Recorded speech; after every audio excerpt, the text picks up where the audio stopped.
अस्सलाम वालेकुम बेटा। बेटा chapter number 12 electrostatics second year physics जैसा कि हमने स्टार्ट किया हुआ था। आज का हमारा टॉपिक है electric potential at a point due to a point charge. किसी एक पॉइंट के ऊपर पॉइंट चार्ज की वजह से इलेक्ट्रिक पोटेंशियल क्या होता है, ये आज हमने रिलेशन कैलकुलेट करना है, जो अमूमी तौर पर अक्सर आपसे लॉन्ग क्वेश्चन के तौर पर पूछा जाता है। इलेक्ट्रिक पोटेंशियल है क्या, इसको डिफाइन किस तरह से करते हैं। Electric potential at a point due to a point charge is equal to work done in taking a charge from infinity point to that point in electrostatic equilibrium।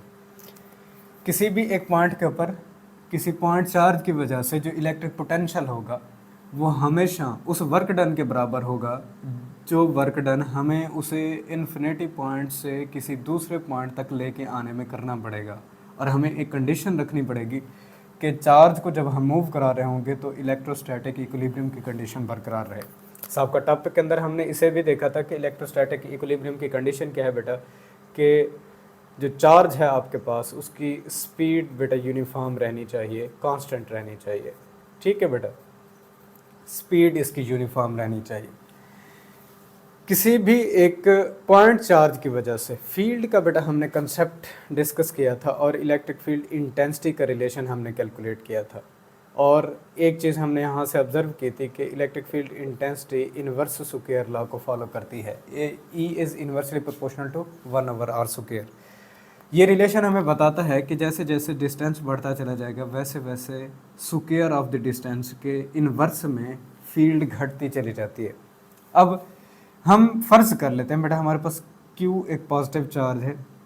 इस charge की वजह से फील्ड लाइंस रेडियली आउटवर्ड निकलेंगी, ये already हम discuss कर चुके हैं। हम किसी पॉइंट के ऊपर लेट्स से इन दो पॉइंट्स के दरमियान में या इस B से A पॉइंट के ऊपर हम चार्ज को मूव करा के आएंगे और इस पॉइंट के ऊपर पोटेंशियल को कैलकुलेट करने की कोशिश करेंगे। अब इस तरह की कन्फिग्रेशन के लिए field intensity inverse square law को फॉलो करती है, तो इसलिए हमें बेटा ये दो पॉइंट्स इतने क्लोज कंसीडर करने पड़ेंगे कि नियरली अबाउट 1 पॉइंट होना चाहिए, यानी कि एक पॉइंट को हम 2 पॉइंट बना के ऑब्जर्व कर रहे हैं। इस तरह ये एक दूसरे के साथ क्लोज पॉइंट हम कंसीडर करेंगे। उसकी वजह यह है बेटा हमने फील्ड को यूनिफॉर्म बनाना है। चूँकि फील्ड यूनिफॉर्म बनेगी फिर जाकर हम पोटेंशियल इसके लिए कैलकुलेट कर सकते हैं।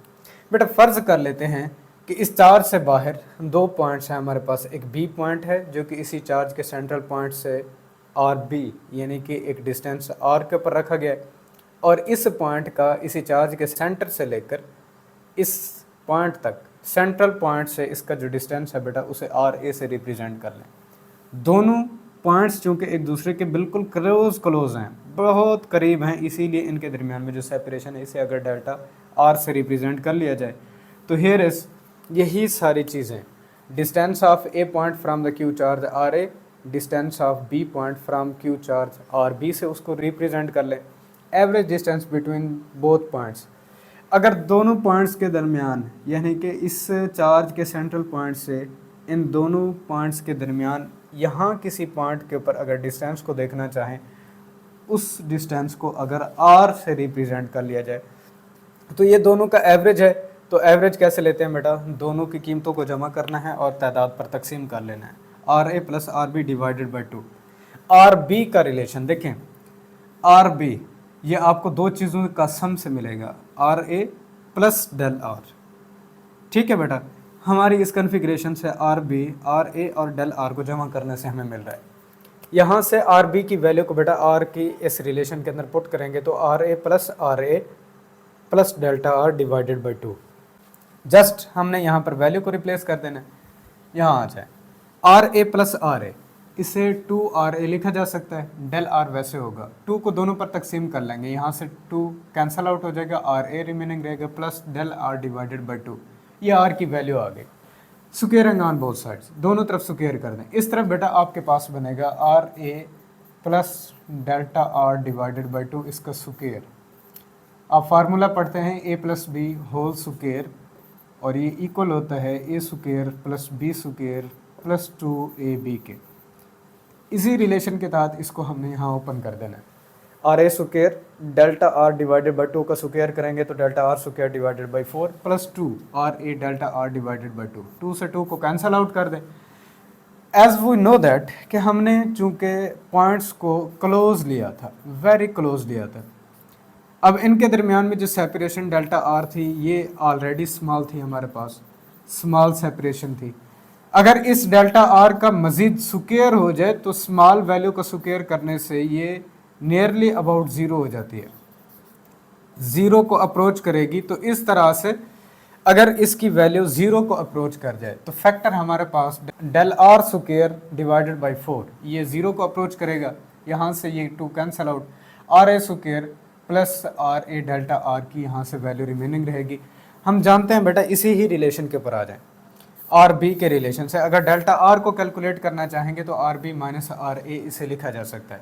अब डेल्टा आर की वैल्यू यहाँ रिप्लेस करेंगे तो आर स्क्वायर वैसे रहेगा आर ए स्क्वायर प्लस यहाँ से आर ए और इधर से R A into R B minus R A, इस तरह से इसको यहाँ पर लिख लें बेटा।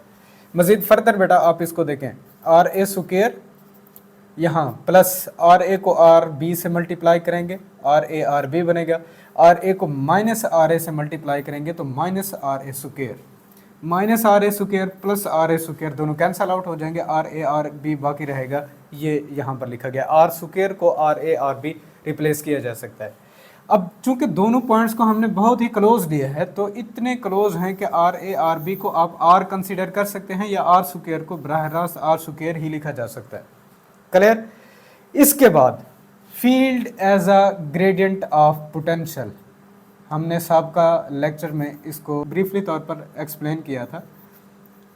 E बराबर है minus del V divided by del R. बेटा अगर आप डेल वी बनाना चाहेंगे तो डेल आर को यहाँ मल्टीप्लाई कर लें, नेगेटिव की टर्म इस तरफ ले आएं, तो डेल वी बराबर है माइनस ई डेल आर के। यहाँ से डेल वी को लिखा जा सकता है दो पॉइंट्स के दरमियान में पोटेंशियल का फ़र्क। ठीक है, हाईएस्ट पोटेंशियल कौन सा है हमारे पास, ए पॉइंट है, उसमें से लोएस्ट पोटेंशियल पॉइंट को हमने माइनस रखना है, V A minus V B minus E del R. अब यहाँ पर बेटा हमें दो चीज़ें चाहिए, इलेक्ट्रिक फील्ड की वैल्यू चाहिए ड्यू टू पॉइंट चार्ज और डेल आर की वैल्यू हमें चाहिए। ये दोनों values, field due to point charge, इसका रिलेशन हम सबका लेक्चर के अंदर कैलकुलेट कर चुके हैं, 1/4 pi epsilon naught Q divided by R square. और इधर से डेल आर की वैल्यू अभी हमने कैलकुलेट की बेटा, डेल आर की वैल्यू हमारे पास आर बी माइनस आर ए बनता है। दोनों की वैल्यू उसको रिप्लेस कर दें, आपके पास ये फील्ड की वैल्यू और इधर से बेटा आपके पास ये डेल आर की वैल्यू रिप्लेस कर दी। नेगेटिव की टर्म ऑलरेडी एसोसिएट रहेगी क्योंकि यहाँ पर हमारे पास नेगेटिव का रिलेशन मौजूद था। अगर इसमें से नेगेटिव को कॉमन कर लिया जाए, वो नेगेटिव इस नेगेटिव को प्लस कर देगा, तो V A minus V B 1/4 pi epsilon naught Q over R B वैसे रहने दें।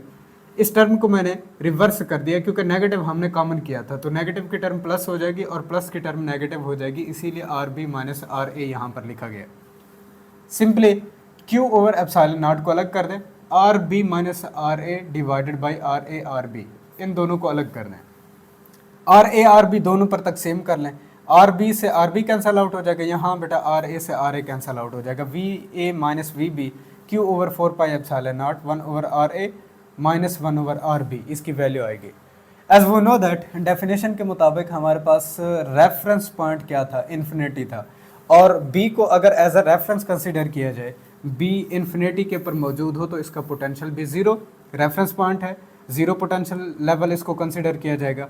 और आर बी अगर आपके पास इन्फिनिटी है तो समथिंग ओवर इन्फिनिटी ज़ीरो के बराबर होता है, मतलब इसकी टर्म को हम ज़ीरो कर सकते हैं और पोटेंशियल ज़ीरो पुट कर सकते हैं। तो यहाँ से वी ए रिमेनिंग रहेगा, वी बी ज़ीरो को अप्रोच करेगा, Q over 4 pi epsilon not वैसे, और 1 ओवर आर यहाँ से। अगर ए पॉइंट को हटा दें तो in general potential at a point due to point charge बराबर होता है बेटा V is equal to 1/4 pi epsilon naught Q over R के। ठीक है बेटा, तो ये था हमारे पास वो पोटेंशियल का रिलेशन जो हमने कैलकुलेट करना था किसी एक पॉजिटिव पॉइंट चार्ज की वजह से किसी भी एक दूसरे पॉइंट के ऊपर। इस पोटेंशियल के रिलेशन में से अब देखिए किस तरह से आपके पास MCQs बन सकती हैं जो हमने सीखी थी। अगर बेटा आपके पास चार्ज कांस्टेंट है तो पोटेंशियल हमेशा R के इन्वर्सली प्रोपोर्शनल होगा, मतलब जैसे जैसे चार्ज से फासला बढ़ता चला जाएगा वैसे वैसे पोटेंशियल घटता चला जाता है। अगर आपके पास R कांस्टेंट हो जाए तो यहाँ V डायरेक्टली प्रोपोर्शनल बनेगा Q के।